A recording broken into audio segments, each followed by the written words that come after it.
Capítulo 6. El retorno de Ana al Monte Carmelo.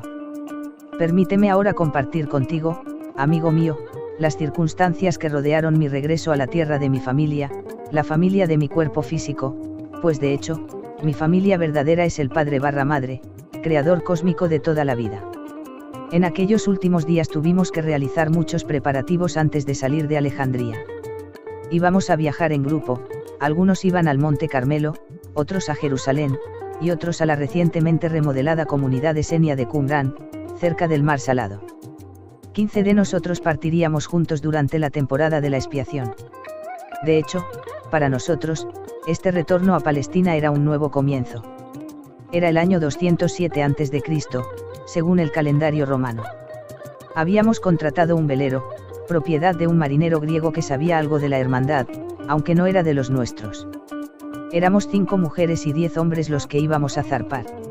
Algunos, como yo, regresaban a Palestina, otros habían nacido en Egipto a través del canal de parto físico. Había 2 que eran físicamente inmortales, como yo, y viajaban con nosotros a fin de entrar en Palestina como parte de nuestro grupo, sin llamar demasiado la atención. Tomaron los nombres falsos de Marcos y Tomás, y su destino inicial era Persia. Luego, continuarían a India y los Himalayas, para reunirse en cónclaves con adeptos y maestros. Allí entregarían manuscritos, darían informes y recibirían instrucciones y materiales que serían llevados posteriormente a las escuelas de misterio a lo largo del camino de regreso. Todos nosotros éramos adeptos de alto rango, con un trabajo específico que hacer para preparar la venida del Maestro de la Justicia, el que fue profetizado como el Mesías. Reunimos los registros que habíamos traducido, uno de los objetivos principales por los que habíamos venido a Egipto. Los colocamos en cajas de cedro, tinajas vidriadas y recipientes metálicos herméticamente cerrados. Nuestra actividad era casi febril, pues queríamos sacar los registros fuera de las bóvedas subterráneas en el menor tiempo posible y sin llamar la atención de los habitantes de la superficie de Alejandría. Había mucho descontento entre la población, y los de sangre hebrea éramos sospechosos. Deseábamos que casi nadie observara nuestra salida con ese tesoro. Como ya he explicado, mucho antes de que la ciudad de Alejandría fuera construida sobre Racotis, un pueblo costero con vistas a la isla de Faros, este había sido utilizado por la hermandad como puerto para comunicar tierras lejanas a través del Gran Mar. Afortunadamente, teníamos acceso a las antiguas galerías subterráneas que nos llevaban directamente hasta el muelle. Y así, en pocos días, almacenamos muchas cajas de mercancías en la zona de carga, que luego fueron llevadas a nuestro barco alquilado junto con las provisiones. Nuestro plan era zarpar durante la noche de luna llena, cuando la ciudad estuviera durmiendo. Yo ya había dicho adiós a mis amados amigos y familiares, sabiendo que regresaría a Egipto utilizando el poder de mi voluntad para bilocarme, cuando fuera necesario para llevar a cabo mi trabajo esotérico. Lo más difícil fue decir adiós a los descendientes de mi amada hija Auriana, nacida en el mismo momento en el que me fundí con Hanna, hacía mucho tiempo. Este remanente de mi familia, muchos de los cuales eran iniciados y expertos en los misterios, permanecería en Alejandría, Heliópolis y Tebas para interpretar su papel dando la bienvenida a aquel que cumpliría la profecía. Desde Egipto llamé a mi hijo. Solo mi bisnieta Ismariam vino conmigo. Ella fue uno de los primeros de mis muchos descendientes que nacieron en Egipto, y uno de los pocos que llegó a dominar el secreto de la eterna juventud. Sobre ella hablaré más tarde. Finalmente llegó la hora de nuestra partida. El gran faro de Faros emitía sus rayos dorados a través de finos velos de niebla, y la luna llena iluminaba nuestro camino mientras observábamos cómo el faro de Alejandría se perdía en la bruma. Nuestro paso estaba despejado, los vientos y las corrientes naturales proporcionaban el empuje adecuado hacia el gran mar. Uno de los hermanos que viajaba con nosotros se llamaba Filoas, y yo lo había conocido antes en alguna de mis actividades en los templos de Heliópolis, Memphis, Abidos y Dendera. Había sido discípulo de Sócrates y testigo de su juicio y ejecución en el 399 a.C. Para los que deseen conocer la verdad, Sócrates pasó por esa noche oscura para estar a disposición de los iniciados en los planos superiores. Él conocía el camino de la resurrección y ya había pasado esa prueba anteriormente. Filoas reconfortaba mi corazón con su sólida presencia y su asombrosa habilidad de predecir. Tocaba la flauta y la lira, animando nuestro espíritu mientras navegábamos. De hecho, sentía una profunda conexión con este hermano, aunque no teníamos el deseo carnal de consumar ese sincero sentimiento. Estar cerca y cogidos de la mano era suficiente celebración de la fuerza de la vida. Hacía mucho tiempo que no tenía una relación íntima con un hombre.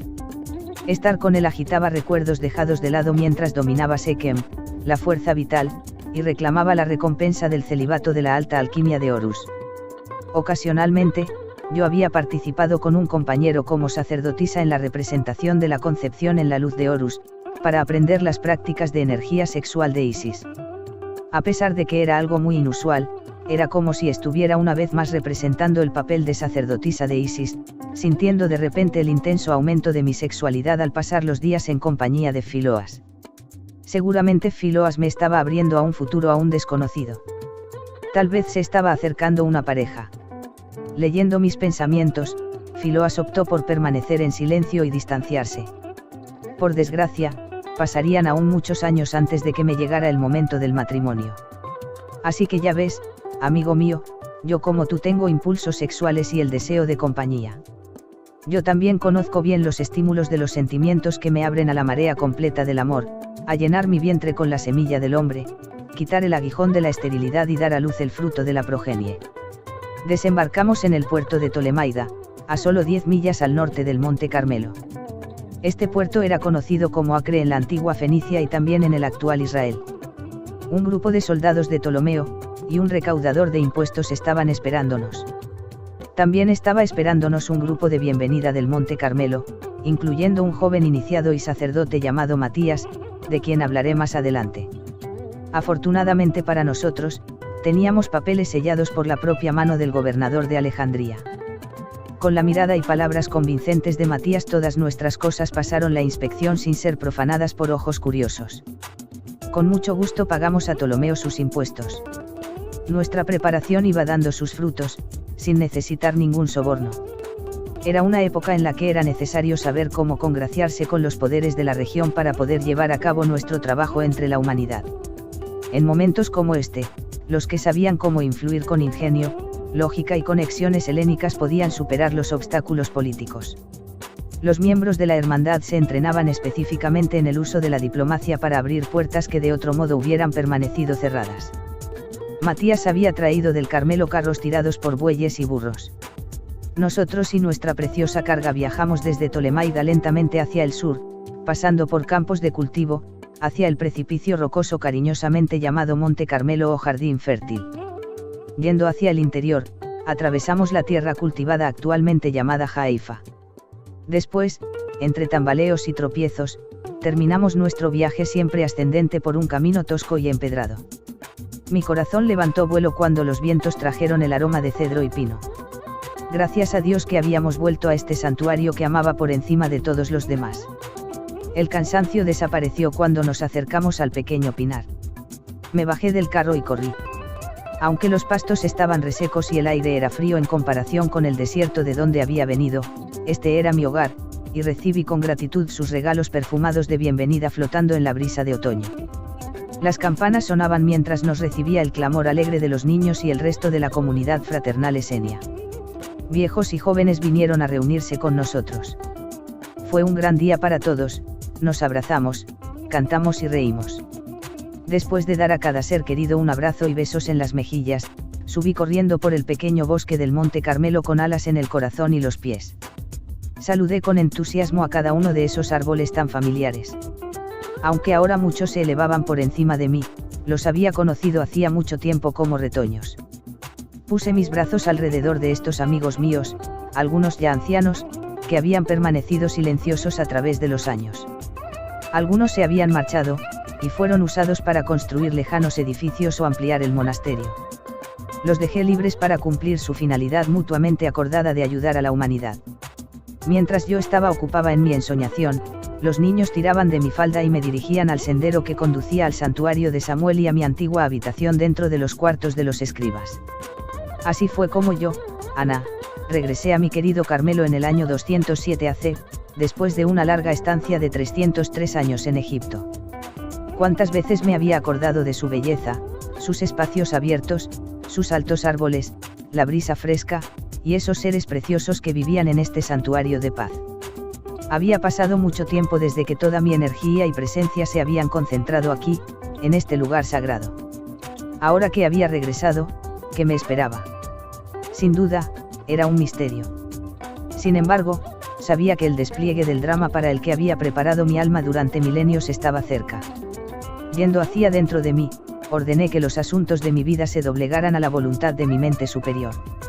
Y así fue como empecé la siguiente etapa de mi larga vida para cumplir con el gran deseo de mi corazón, que era dar a luz a aquellos personajes que apoyarían la llegada del gran rey, nacido del linaje de David. Había seres maravillosos que vivían en el Monte Carmelo que me gustaría que conocieras.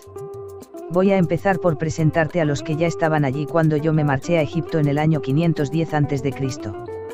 En primer lugar te presentaré a Salomón, un alma digna, jefe de la orden de los esenios, que tomó el nombre de su antecesor, Salomón el Sabio. Se estaba acercando a los 500 años vividos en el mismo cuerpo. Sus días no tardarían en concluir, y se estaba preparando ahora para su transición a planos superiores. Me sentí profundamente honrada de estar con él cuando emprendió su viaje de regreso a su fuente creadora, varios años después de mi regreso. Luego estaba Timoteo, tan brillante y jovial como cuando era un muchacho que comenzaba sus iniciaciones en la orden esenia, en la época en la que me estaba preparando para irme a Egipto. Había venido a Egipto por invitación mía, y allí yo lo había preparado para su trabajo como escriba y maestro del camino. Había regresado para asumir sus funciones en la biblioteca del Carmelo y la enseñanza de los jóvenes varones. Su presencia seguiría bendiciendo al Carmelo todavía por algún tiempo. Más adelante, su gran sabiduría y devoción serían de gran ayuda para el establecimiento de las bases de la biblioteca de Qumran. Estaba también Miqueas, que había pasado sus primeros años en el complejo del templo en Jerusalén. Él conocía la ley maseica como la palma de su mano, según la entendían las diferentes sectas judías. También estaba bien versado en una parte de los registros originales que se remontaban a Moisés y a Kenatón, y que se guardaban en secreto en las bóvedas debajo del templo de Salomón, donde un remanente de la hermandad permanecía como sus guardianes secretos. Miqueas observaba y atestiguaba la verdad de la ley superior cada vez que surgía la oportunidad de compartir su sabiduría. Prefería estar libre de la intriga y la confusión de Jerusalén, a cambio de la vida sencilla y sin preocupaciones del Monte Carmelo. Miqueas había escapado con varios de sus hermanos esenios cuando Jerusalén fue sitiada en el año 587 AC, durante el reinado de Sedequías. Los recuerdos continuaban pesando sobre los hombros de Miqueas por la pérdida de vidas y el encarcelamiento y tortura de muchos de sus familiares y hermanos de la orden secreta. Las hordas de Nabucodonosor habían invadido los muros de Jerusalén y saqueado y quemado toda la ciudad. Miqueas también había sido herido. Sus piernas habían sido quebradas y brutalmente aplastadas. A pesar de que era un adepto que tenía el poder de curar, caminó con la ayuda de muletas durante muchos años. Parecía que con eso su alma le recordaba que sintiera compasión por aquellos a los que su mente pudiera juzgar. Pero Miqueas pronto se despediría también de sus deberes terrenales de enseñar y llamar a la congregación para la oración. En el momento en que su alma se deslizó una noche fría de invierno, tuve el gran honor de sostener la antigua forma de este amado hermano en un manto de luz blanca.